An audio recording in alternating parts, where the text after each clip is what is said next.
कल आप सुन रहे थे, जो नित्य भगवान शिव का अभिषेक करते हैं वह गुरुदेव बृहस्पति की तरह बुद्धिमान हो जाते हैं। बड़ा प्यारा श्लोक है, 75 नंबर का श्लोक है, अध्याय 14 है, रुद्र संहिता का सृष्टि खंड की कथा आप सुन रहे हैं। तस् संजायते जीवः सदृशी बुद्धिरुत्तमा यावन मंत्रायुतम न स्यात् तावद्धरा प्रभुजनम।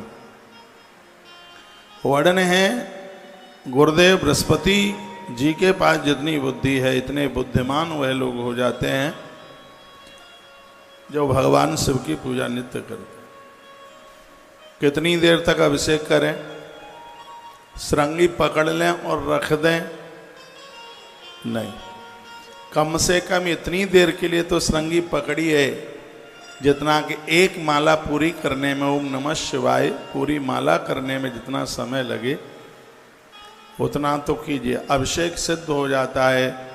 10,000 नाम जपने में जितना टाइम लगता है इतनी देर तक कोई श्रृंगी पकड़ करके यदि रोज भगवान शिव का अभिषेक करे। लिखा यावन मंत्रा अयुतम, अयुत कहते हैं 10,000। 10,000 मंत्र जपने में जितना समय लगता है उतनी देर के लिए महारुद्राभिषेक किया जाए। आपका ध्यान मेरी तरफ कम है। क्या सुंदर लिखा है, ज्वर प्रलाप शांत्यर्थम जलधारा स्वभावः।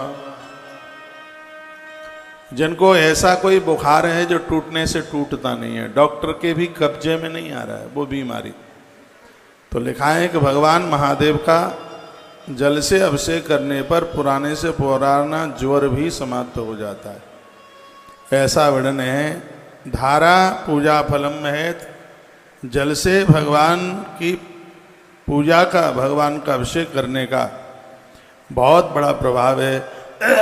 काय से आप अभिषेक करेंगे? रुद्र जाप्येन ओम नमः शिवाय इस मंत्र से, वा तत्र सूक्तेन पौरुषेण, वही पुर सूक्त के द्वारा भगवान का अभिषेक किया जाए। षडंगे नाथ वा तत्र महामृत्युंजय न चाह।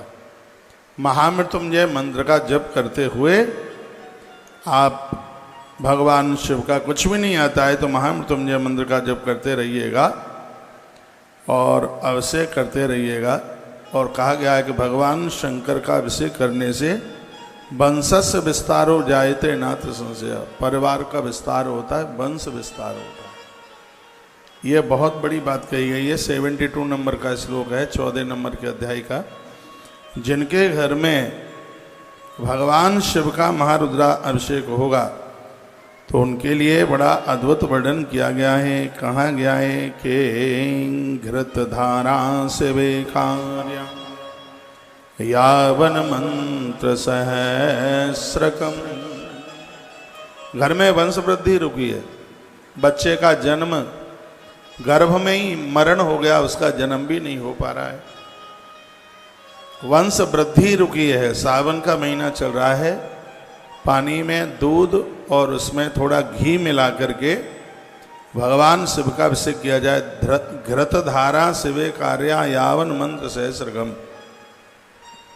ब्राह्मण बैठ करके 1000 नाम ओम नमः शिवाय के जपे, तदा वंशस्य विस्तारो जायते नात्र संशय। भगवान व्यास कहते हैं परिवार चल जाएगा, वंश विस्तार हो जाएगा, नारी का बांझपन समाप्त हो जाएगा, उसके घर में बच्चे किलकारी भरेंगे। यह है श्री शिव महापुराण का